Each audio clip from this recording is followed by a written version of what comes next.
like 6,000 pounds of material in each one of these, plus water. These things are heavy.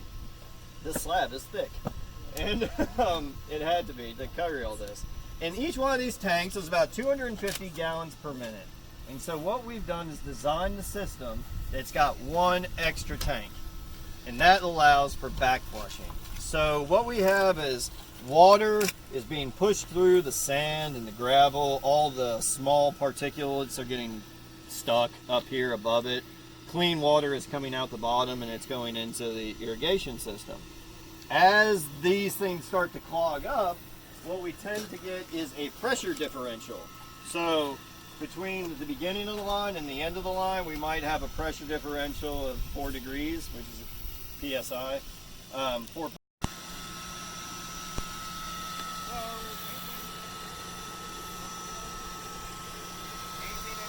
We got a lot of grass to mow. Tell you, people in California don't have that problem. We mow constantly. It's just, it doesn't stop. It drives me mad. There's so much mowing.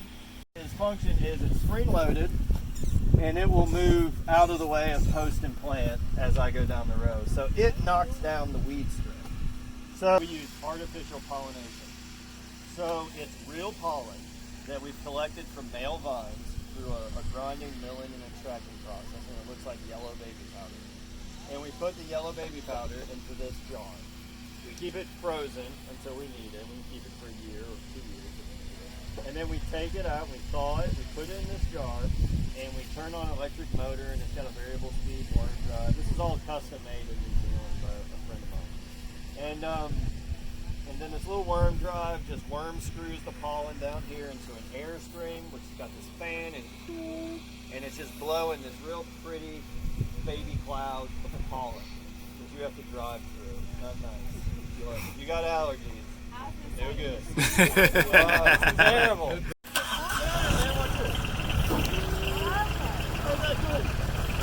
So, you know, like a post or something happens or a plant's really low, I can kind of tweak it out. And I just drive along. It's not a bad job, but you can get sick of anything. 110 horsepower. It's on rubber tracks to reduce ground compaction.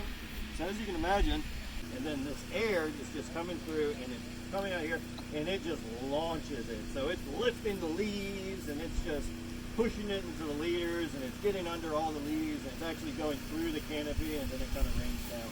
So this air blast sprayer gets you the top. So this rig came from New Zealand. We affectionately call this the monkey. It's a 550 pound weight which we can lift up and let fall down. It's got a 3-point linkage that allows for me to articulate it. This is your top link. So if you can imagine the tractor positioned here and this top leg here, this will radiate out so I can get those angles on the post. I can go boom that way. I can boom this way, which is sometimes necessary just to get post straight. And then I've got, this is an upgrade, I have a side shift. So I can move the whole rig about 8 inches left or right, which just helps me that the guy doesn't have to get so surgically close with the tractor. As long as he gets me close to it, I can adjust the rig and get to it. With one of these doing internal posts and a good guy on the tractor, I can do more than 2 a minute. You know, wow. It's about 4 knocks, sometimes 3, and just 1, 2, 3, and maybe just a boop, just to get it the right height. This here, you can actually see the rocks. So as this soil starts to go away, you can see these rocks, which is a good indication that we're not on a clay pan where we have a very porous, very sandy soils. Kiwi fruit do not like wet feet. In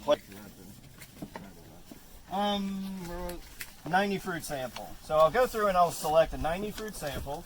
I try to make it random. I make it a blind sample. So I'll come into the orchard with my 4-wheeler and I'll hold my that I'm collecting and where the sugar content is and where the hue angles are.